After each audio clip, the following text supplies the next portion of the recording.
I'm Faye, and I work in an office at a university hospital. I'm married to Stephen, and I thought this would be a new chapter in my life. But, surprise, our married life turned out to be really short. I didn't see that coming when we tied the knot. Stephen has been a manager at a home improvement store since we started dating. When we first met, I thought Stephen was kind, family-oriented, and decisive. He confidently proposed, and I said yes, thinking he was reliable. Stephen, who used to live with his parents, moved in with me after we got married. Despite our busy schedules, we managed to sync our days off and were planning our honeymoon. Just talking about it made me happy, and back then, I was really glad I married Stephen. But over time, things started to change. Our home, where Stephen and I lived, was a 3-bedroom apartment just 2 years old. It was new, albeit a bit far from the city and not a luxury high-rise, making it reasonably priced. Considering all factors, I decided to go for it, and living there was pretty convenient. Stephen wasn't into luxury, so it was comfortable for both of us. Then one day, Stephen told me, "My mom and sister want to come over tomorrow to see our new home, so I've invited them." My initial reaction was that he should have talked to me about the date, considering I had work the next day while he was off. His decisiveness was good, but sometimes it hurt me when he didn't consider my feelings. I said, "I'll be at work, is that okay?" Stephen replied, "Sure, we'll just take a quick look around the house, and that's it." I agreed, thinking it would be a simple visit.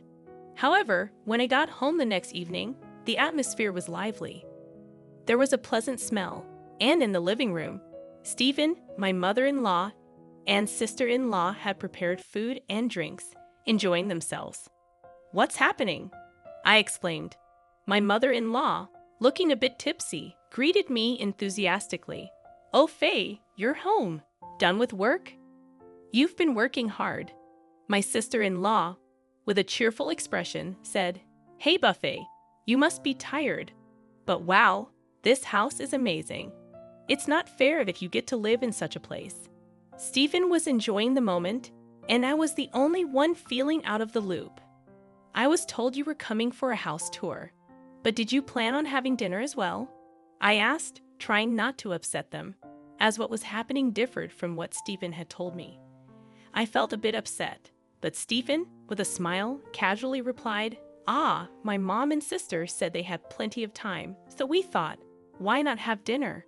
Even though he said it was their time he was considering, not mine. I wanted to convey that I don't dislike my mother-in-law or sister-in-law, but I don't want to be on my toes in my own home. However, Stephen said, "My dad is not around anymore, and it's always just the two of them. They need a change of scenery once in a while." He said this in a carefree manner. Hearing this, my mother-in-law said, "Stephen is such a kind boy, Faye. You should appreciate that you got to marry Stephen," as if I was being taken care of by Stephen. I wanted to retort, "I'm working and earning too, you know." But then I thought, maybe it's okay to let them have a family dinner once in a while. So I decided to step back. I didn't want any conflict, and they had bought the groceries and prepared the meal themselves. But then my mother-in-law said something that left me shocked. "But this fridge is stocked with good meat, high-quality meat. Really, it is delicious." I couldn't believe my ears for a moment. My mother-in-law and sister-in-law were clearly using our groceries. The alcohol and snacks my sister-in-law enjoyed were the exact ones we bought. "Didn't you get these yourself?" I asked. My mother-in-law nonchalantly replied, "Well, if there's this much in the fridge, no need to go shopping, right? Going to the supermarket is a hassle." She said it without any remorse. To add to it, she said, "I'm tired now, so if you want to eat something, Faye, you'll have to make it yourself." I was genuinely angry about the whole situation. Though my emotions were ready to burst, I somehow managed to suppress my anger and responded with a forced smile. "Is that so? Well, I'll handle my share then," I said, heading to my room. It seems some of my frustration leaked out when I closed the living room door, making a louder noise than intended. Shortly after, I could faintly hear my mother-in-law and sister-in-law talking. "Oh my, is she always this rough? Is she okay?" My sister-in-law added, "In such a nice house. I wonder if Faye won't end up breaking something, right?" Stephen casually responded, "I'll remind her later. She's probably just tired from work." And after all that, my in-laws left without cleaning up. Stephen even came to my room and lightly scolded me. What's with all the irritation? It's not nice to my moms, you know. Honestly, all this without my permission, and them leaving without cleaning up was too much. When I told him, Stephen tried to pacify me. "Calm down, it's a one-time thing. I'll take care of the cleaning, just relax." I wasn't convinced, but I thought it wasn't worth a fight and managed to suppress my anger. I forcibly considered it part of Stephen's family love and regained my composure. With our honeymoon approaching in a month, I didn't want to ruin our relationship. After all, this wouldn't happen again. Now I just need to focus on our honeymoon and lift my spirits. However, that honeymoon turned out to bring misfortune. A month later, we embarked on our honeymoon, a 3-night trip to Alaska. While I wouldn't have minded an overseas adventure, Stephen preferred to keep it simple. He felt staying within the country was sufficient, so we settled on this plan. The hotel we chose was nice, and we enjoyed the local cuisine, hot springs, and the mesmerizing northern lights, creating cherished memories. As our delightful journey neared its end, we began our journey back home, feeling a tinge of sadness that it was over. We talked about planning another getaway someday. However, just as we were about to reach home, a sudden realization struck me. Did I remember to lock the bathroom window before leaving the house? Living on the 4th floor of an apartment building with a small bathroom window, I didn't think there was a risk of burglary. Still, the thought crossed my mind, and I mentioned it to Stephen. His casual response was, "It'll be fine. My mother and sister are there." I was perplexed. What? My mother-in-law and sister-in-law are at our house now. I didn't hear about this. Stephen, with a calm expression, casually replied, "Oh, didn't I tell you? They said they'd clean up while we're away. It's really helpful, you know. Dust piles up after 3 or 4 days." He said it cheerfully, revealing that he had given the house keys to my mother-in-law without informing me. This revelation stirred my frustration once again. From that point, I barely spoke to Stephen and hurried home faster than usual, anxious about what was happening in our house. Upon entering the living room, as expected, they were having another gathering. Moreover, dishes made from food likely taken from our refrigerator were spread out. "Oh, you're back. Did you have a good time?" My mother-in-law casually called out. I was in no state to give her a proper answer. Despite her mention of cleaning up, the place was messier than before, and there were even more bags from my mother-in-law and sister-in-law. Seeing all that, I couldn't contain my frustration any longer. "Enough. What are you doing? Please go home. This is our house. It's a problem if you keep doing as you please," I blurted out, unable to hold back my emotions. My mother-in-law remarked, "Why are you so upset?" I'm not in a position to say anything. This is Stephen's house, so there shouldn't be a problem with whatever we, as his family, do. My sister-in-law, adopting a somewhat arrogant attitude, added, "Exactly, Faye. If anything, we have more right to live here than you." I just can't grasp their perspective. I'm contributing to the expenses of this house too, you know. It's as much my home as it is yours, so I expect you to seek my permission as well. I was overcome with a sense that I no longer wanted to hold back. There was also a concern that if I didn't speak up, they would overstep their bounds. What fueled my determination further was the unexpected remark, "Hey, Faye, you need to stop. How can you speak to my family like that?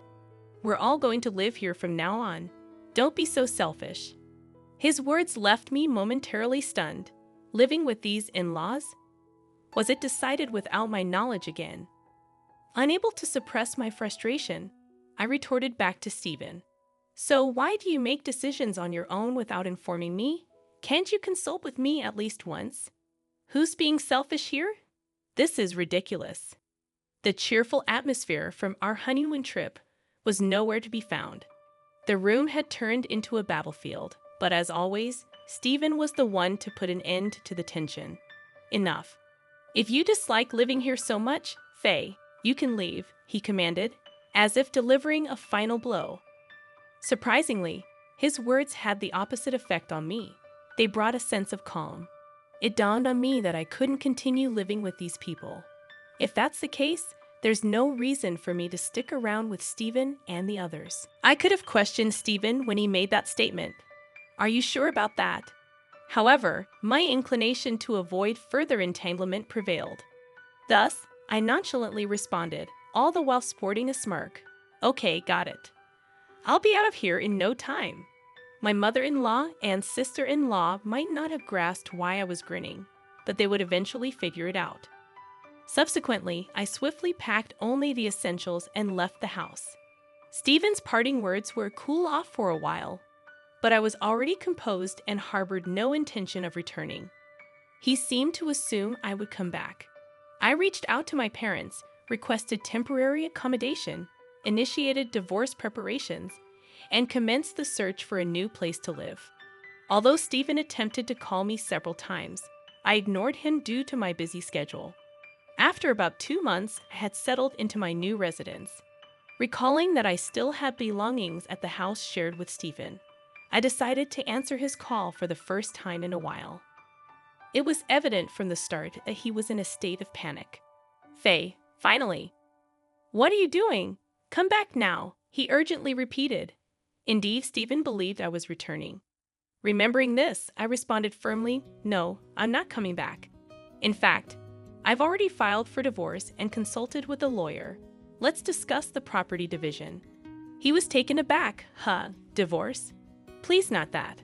I can't deal with that right now," he pleaded, growing even more frantic. To be frank, I had a pretty good idea of what was happening. When I inquired, "What's the matter?" he confessed, "I'm broke. I'm already in debt, so come back quickly." Well, that wasn't entirely surprising. I had seen it coming. Perhaps he thought he could afford to kick me out, assuming I would return. But to his disappointment, he was mistaken. Stephen wasn't earning much to begin with. His take-home pay was around $2,000 a month, and the monthly mortgage for the condo we bought was $2,000. So how was he managing it? I was contributing $1,500, and he was only putting in $500. Given that I was earning over 3 times his salary, it wasn't an issue. That's why I covered all other expenses like utilities and groceries. Even our honeymoon had to be modest because he claimed he had no money. At some point, I realized that it wasn't that he had expensive tastes. He simply lacked the income. Once I left, he had to shoulder all the expenses on his own. The condo was in his name, and the payments were deducted from his account. Consequently, with my departure, he lost the $1,500 I used to contribute every month. To make matters worse, Stephen's unemployed mother-in-law and sister-in-law were now living with him, undoubtedly adding to the living expenses. Therefore, it was natural for me to feel upset when Stephen made decisions about the house independently or casually used items from the fridge. With just his salary, they wouldn't be able to make ends meet for a month, and drowning in debt seemed inevitable at this rate. My mother was furious, demanding, "Why did you kick Faye out? Come back home immediately and do something." I was left speechless, realizing that his mother and sister were under the mistaken impression that he earned a decent living given his title as a store manager. However, the harsh reality was that this title didn't necessarily translate into a high salary. We had bought a reasonably decent condo, and they wholeheartedly believed that Stephen was the primary contributor. It was pitiful and could only be described as foolish. Additionally, it turned out that the mother-in-law, having exhausted all her deceased husband's assets, ended up moving into my house broke. Despite previously living in a rented apartment, they seemed to have properly terminated that lease. The situation made me cringe at having any familial ties with them. Now more than ever, I wanted to finalize our divorce. Upon suggesting, "Proceed with the divorce process with your lawyer. Then we'll discuss the financial aspects," Stephen responded, "Oh, really? Okay, so all I have to do is fill out the paperwork with my lawyer and send it back to the court, right?" His voice sounded relieved. Our divorce was finalized without any complications. While visiting my previous residence to organize my belongings, I completed the shipping procedures for my luggage. Despite his mother and sister being present, Stephen said, "Phew, you really saved me, Faye. I'm already $10,000 in debt. If things continue as they are, it's going to increase by another $5,000 this month." I was shocked at how rapidly he accumulated such a substantial debt. Evidently, his mother and sister had extremely poor spending habits, yet they seemed shameless, grinning while relying on my financial support. So, I suggested, how about your mother and sister start working for the money? If all three of you contribute, it should somehow work out, right? Stephen and his mother were taken aback, and he questioned, Aren't you going to help us out? What does that mean? Calmly, I responded, "What does that mean? That should be my question. Why should I cover your living expenses? Earn your own share." I didn't say I would pay. I said I would consider it. So I came up with a way for you guys to sustain yourselves. They started making a commotion, insisting, "This wasn't our agreement. Are you really our daughter-in-law?" I replied, "I'm not your daughter-in-law anymore, so good luck." I then got into my car and left my former residence. After a while, my mother-in-law and sister-in-law reluctantly began their job search. However, due to their laziness, they didn't make much progress. Meanwhile, the loans kept piling up, and living expenses continued to grow. Despite this, they maintained extravagant tastes, and Stephen's debt only escalated. Eventually, he resorted to borrowing from some risky sources, living in constant fear of debt collectors. On the other hand, I could finally use my hard-earned money for myself, enjoying hobbies and travel. Living a fulfilled life motivated me even more at work. One day, a colleague at work, who had been a listening ear during my complaints about Stephen, approached me and said, "You've been glowing recently, Faye." This became an opportunity for us to start dating, further enriching my daily life.